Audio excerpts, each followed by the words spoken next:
Hey everyone, it's Kai, and today we'll be talking about a new topic that's popped up recently, and that is CBD Chaos Breaker Dragon Tier 1 or not? Now, why has this popped up? Well, some players in Japan have been talking about the metagame and what decks are the good ones, and CBD has kind of consistently come up as a Tier 1 deck. And when the global side, the Western side, the English side has seen this, the first response we've all been saying is, now, right? LMAO, CBD is definitely not a Tier 1 deck. It has bad matchups, it loses to things. So let's first talk about what tier lists are, and then we'll look at the CBD issue.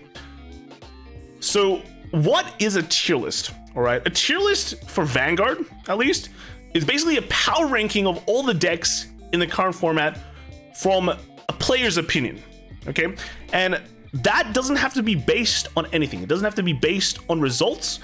And if it's not based on results, well, it's up to you to determine if you agree with that or not. But I have to say, right, a tier list that is purely based on results seems not very worthwhile. It's not worth my time, right? Because I could literally just compile a list of just the best decks in the format that won, that topped or converted the best, and I'd have my tier list there. I don't have to do anything, right? That's just as is. But the value from this tier list is the opinion of the player. If the player is very good and he played something very high, then you can go, okay, why did he do that? Let me figure it out. Let me ask him, or let me work it out why he did it this way and what's so good about it. And that's where the value is, right? That's where the value is. At the end of it, you could agree with him or you could not, and that's that, right? But without that added player input, then I don't think a tier list would be very, very worthwhile. It'll just be confirming stuff that I already know. And I guess the other thing is confirmation, right? People want confirmation from other people that their opinions are correct. And if you see a tier list that is similar to yours, then you go, okay, I scored 100%. I got an A+. So yeah, I'm correct. Someone's agreeing with me. Other people are agreeing with me. So that's it, right? There can be no other way. But again, right, I think the value from the tier list is that player opinion. And if I see a tier list that is kind of weird or different, or just totally differing opinions, then I will go, okay, that's really strange. Why is it like that? And that is the case with Chaos Breaker Dragon. A lot of us think, you know, Chaos Breaker Dragon, sure, it's good, but it has bad matchups. It's not necessarily dominating the entire format. So why is it? All right. All right, so let's talk about the matchups for Chaos Breaker Dragon. So this is from the perspective as the Chaos Breaker Dragon player. So you are the CBD player. What is favored for you? What is neutral for you? And what is unfavored for you? Now, immediately, let's put Link Jerker here in neutral. A mirror, you know, basically doesn't really do anything. Of course, if they just purely play Messiah, maybe it's kind of unfavored for you. But even if they, actually no, if they play Messiah, if they unlock their stuff, you can still pop their force markers, which is pretty good. One of the matchups that is pretty good for Chaos Breaker Dragon in general is Force and Excel decks. Most of them. Now, you'll be going, isn't that pretty much everything? Yeah, like, let's look at this. Bermuda Triangle. You don't really have many decks that can counter Chaos Breaker Dragon. Everything, you're just gonna leave a front row and you're gonna lose. You could engine bounce your whole thing back, but your pressure suddenly drops very, very quickly. Things like Dimension Police, I don't think Dimension Police does anything. You know, they lose their force markers, they feel bad, it hinders their twin order. Also, even like Zeal, who cares about Zeal? Zeal can empty their front row, but like, really? It's Zeal. It's Zeal, dude. I like things like Shadow Paladin, like Luard right now is very, very strong. Gurgit got hit, you know, Purse Gurgit. Luard, I think, is definitely a tier 1 deck, but this deck kind of gets shut down by Chaos Breaker Dragon. You can even run the grade 1 that pops itself after it dies, but remember, if your whole field is full and you have an empty front row only, the Zirconium comes in and basically just does everything that Chaos Breaker Dragon will ever want. So Shadow Paladin, you're actually favored against, and that is big. All right, things like Nova Grappler kind of don't matter. Oracle Think Tank. So protect decks actually are can have outs. They can get rid of their protect marker to use for other things, but overall protect decks are not great. Like, just around, you know, everything, they're not great. Gear Chronicle, strong force deck post clan selection as well, because we get the Ribble in the English format. But guess what? when you lose all your force markers, you also don't do much as well. And remember, every force marker you take, well, you lose, they gain power. And it's not like Link Joker is limited to just gaining 2 force markers a turn. They could pop more stuff and get more force markers, and you lose more. So Gear Chronicle, one of the stronger decks in the format as well. I think is like an unfavorable matchup against Link Joker. Excel decks, I think, get relatively crushed by Link Joker, because when they lose their Excels, that is basically the entirety of like that's half their game plan gone, right? Even if they have retire abilities, it's, again, as I said before, if you only leave your empty rows in your front row, you will get clapped. And once they unlock those front rows, that barrel owl is just not going to let you unlock them until they want you to unlock them, right? So overall, like even Neonectar, right? Neonectar gets tokens, they can make tokens, but pop the token, lock the front row.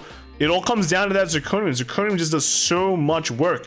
And like the force decks are limited to those 3 columns. Once they lose one, their efficiency gets shot down so bigly, right? So big time. I think Narukami is kind of okay though. Narukami is actually kind of in that weird spot. But again, losing Excel circles, like even if you can gain more than 1 Excel circle, it's not like it's gonna be good sailing for you, because they're getting more force, you're losing circles, you have to keep on committing every turn to generating those Excel circles back again, that it just feels awful, right? It just feels awful. Gold Paladin, though, one of the best, well, not the best, but they get Spectral coming up, and you can say you can retire their front row, but it's not like you can retire everything in that turn. So they're definitely gonna get locks off, they're gonna definitely make you lose stuff, which is really, really annoying. And then like what, things like Mega Colony, who cares about Mega Colony, right? Let's be real. So some of the bad matchups for Chaos Breaker Dragon, Murakumo, it's pretty bad, right? If they basically can play with an empty board. They get those Yasue Tenbas and just goes away. You're forced to Zirconium, but you're just not fast enough. You can't keep up with Yasue, because even if you can take away their Excels, they just go ham. Especially if they go first, they will wreck you pretty hard. Grand Blue as well, empty field like very, very hard to get. They can discard their protect markers, really hard to make locks and accelerate quick enough until they kill you, so that's a pretty unfavorable matchup. Genesis, so Genesis is kind of interesting, right? Because against Astral Poet, I feel it's favored, but against Regalia, you're definitely unfavored. It's really, really bad, like really bad, right? So I don't know, we could put it for neutral for now, but if we wanted to stack the deck against Chaos Breaker Dragon, we can put it down to unfavored, right? And then let's look at something like Kagero, Vanguard centric. I think this kind of can go in neutral, like you don't really care. Kagero doesn't care what Link Joker does. Link Joker just hopes you don't get a crit on the restanding Vanguard, so that's pretty much like this. But let's put it in unfavored for now. Nubatama. Nubatama is interesting. I think Nubatama is actually unfavored for Chaos Breaker, because you know they can empty the board, but overall Nubatama's power level is a bit low. At the same time, you can adjust your deck. We're talking about Shiranui, by the way. I think Hanzo is too slow, but you can adjust your deck to like make you want to discard your protect markers more. Like you can even run Crow, make Chaos Breaker just drop their entire hand, and they can't play the game. Angel Feather and Dark Irregular. So Dark Irregular is kind of weird.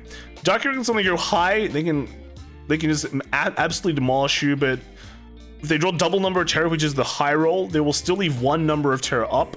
So they can it's kind of not great. But people play NLK. You can play NLK. So okay, let's just drag this down unfavored to stack the deck more against Chaos. And then Angel Feather. I personally think Angel Feather is kind of neutral. But again, both players don't really care. People rate Kagero a bit higher in Japan because with Dauntless they have the turnabout, but also just Overlord is kind of a more consistent, I guess, Angel Feather. Angel Feather really needs you to get the Hamiel with the crits, and if you just don't trigger, then you don't have a game, right? Well, Kagero kind of still has a game by just playing what they want to do. So I kind of put Angel Feather in, I want to put it in neutral, but again, I don't know, do we want to stack the deck a bit more? let's keep it in neutral for now, right? Let's keep it in neutral for now. Oh no, let's just drag it down. Let's just drag it down, all right? Let's be really mean to Chaos Breaker Dragon because not everyone likes Chaos Breaker Dragon. So let's talk about the current metagame a bit. So post Gurgit, post Clan Selection 2, the format has really slowed down quite a lot because pre-Gurgit, right, the game was a 4-turn game. You had to beat Gurgit on turn 3 or you couldn't play, or you just played Gurgit, right, because the scaling was so hard. And in that format, the only deck that could efficiently do that was Angel Feather, which is why Angel Feather was definitely like just a great deck then. If it high rolled, it just killed them. Kagura kind of the same thing too, right? If high roll, but the Angel Feather high roll was way higher. Murakumo could kind of do that, but you had to go first. It was still kind of a bit iffy. Angel Feather did it the best. Now, ever since Gurgit got banned, the format technically has gotten slower. There is no need to kill on turn 4. You can play more consistent decks rather than playing a high-rolly Angel Feather deck. But of course, Angel Feather is still quite strong. But we have things like Luard coming back. Luard, terrible matchup against Gurgit. Now, against everything else, Luard is pretty good. Farms hand pretty well, can play the 0 damage game. Another deck that has come back in a big way is Gear Chronicle. The new support is amazing. English gets Ribble as well, which is really, really good. So these two force decks are definitely something that we will definitely see in the format a lot. Bermuda Triangle as well. They recently got Twinkle Melody. People were surprised it wasn't broken, but a lot of decks from it are still pretty good. So yeah, a lot of these force decks that gain multiple force markers are very strong. And these are decks that Chaos Breaker Dragon is actually favored against. Let's look at the unfavored matchups. Some of your most unfavorable matchups. Murakumo and Grand Blue. Murakumo, you don't normally see that much anymore, right? Yasuo is still a thing, but overall, you don't really see it. You can dodge it. Rather, you'll probably definitely see Bermuda Triangles, Shadow Paladin, and maybe a Gear Chronicle in a tournament, but you probably won't see a Murakumo, right? Grand Blue, the buffs that like Beatrice was really, really good, but again, it's an old deck. Will you really see it? You probably will. This is actually the deck that you might probably see. But Grand Blue, how favored is it against these other decks in the format? It's kind of iffy, right? Grand Blue used to be a top tier deck, but now there's a lot of decks that are really, really strong as well. So it's kind of iffy. It might not be that. It might be good against the CBD, but it might not be good against everything else in the format. And Genesis here, like Regalia stomps you, but again, there is still Astral Poet, and Astral Poet kind of gets stomped by you. So it's kind of, again, it's kind of like here. We don't know. And then Kagura, I think like Kagura and Angel Feather, people kind of, it's either or. Like these are very uninteractive decks for the CBD, right? They basically just do their own thing and kind of win. And then Nubatama is definitely a not popular clan, and that's good. That's good. It's unfavorable for you. You probably won't see it. Dark Irregulars is, we're talking about the NLK build, but again, how many people have swapped to an NLK build? And is an NLK build good against everything else, right? I think Shaharot, high rolling Shaharot can beat a lot of things, but against CBD, it's kind of like iffy. It's kind of iffy. So if you're forced to swap to an NLK, then you beat everything else here in the favorite. And that is maybe not, right? Maybe not. So yeah, that's basically the format in the nutshell. Your CBD actually has a lot of decks it's favored against, like big decks that it's favored against. But also remember that Clan Selection 2, when people are playing that format, you're gonna see a lot more of these other random decks. So having a deck that is automatically decent against a lot of them will, it seems pretty good, right? Seems pretty good. You might lose friends, but you win. You win card games, right? So with this matchup, is CBD not tier 1, right? I'll let you think about it for a sec. But I'm gonna continue on with something else.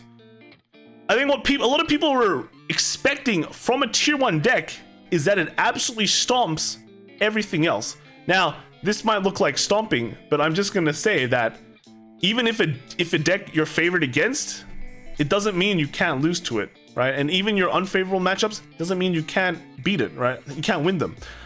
The thing is though, that in the past X formats, right? Maybe even 2020, the full 2020, people think of tier 1 as this one single deck that stomps on everyone else and then like stomps on them again, right? even if we're looking at a 2-deck format, right? Beginning of the year, maybe it was like Revan versus Vanquisher. Well, beginning of last year, like Revan versus Vanquisher. That still feels like these 2 decks stomping on everyone else and then stomping on everyone else again. Maybe we're looking at a format where there is not just 1 tier 1 deck or 2 tier 1 decks. Maybe there's 3 or 4 tier 1 decks, right? So if we think about it this way, Shadow Paladin could be a tier 1 deck. Gear Chronicle could be a tier 1 deck, right? Link Joker could be a tier 1. There could be multiple tier 1 decks. We might be looking at a lot of tier 1 decks, and then that means, yes, Link Joker will be a tier 1 deck, but it's going to be sharing it with a lot of other decks too. So that could be it, right? That could be it. We're very used to having these crazy lists, these 3 force generating decks, 3 Excel generating decks. But maybe we're finally moving into a format where it's much more diverse at the top level than just Gurgit, you know, Luards. So if that's the case, then again, yes, Link Joker would be considered a tier 1 deck, right? So that's it. I mean, I think Link Joker does have really good matchups. I know a lot of times when people test them, they want to test against the bad matchups just to see how bad they are. But if we look at this, there are a lot of matchups Link Joker is actually good against. So if that's the case, then I think Link Joker should be a tier 1 deck, and it shouldn't be bad, right? No one should feel bad. It can share it with a lot of other decks too. Now, again, in the beginning, I said tier lists are an opinion, and I've been kind of going on that idea that I've been trying to figure out why Link Joker is a tier 1 deck from other sources. So now, at the end of it, now it's up to you to decide. Let me know in the comments below. Is Link Joker a tier 1 deck or not? Thanks for watching, and I'll see you guys in the next video. Bye!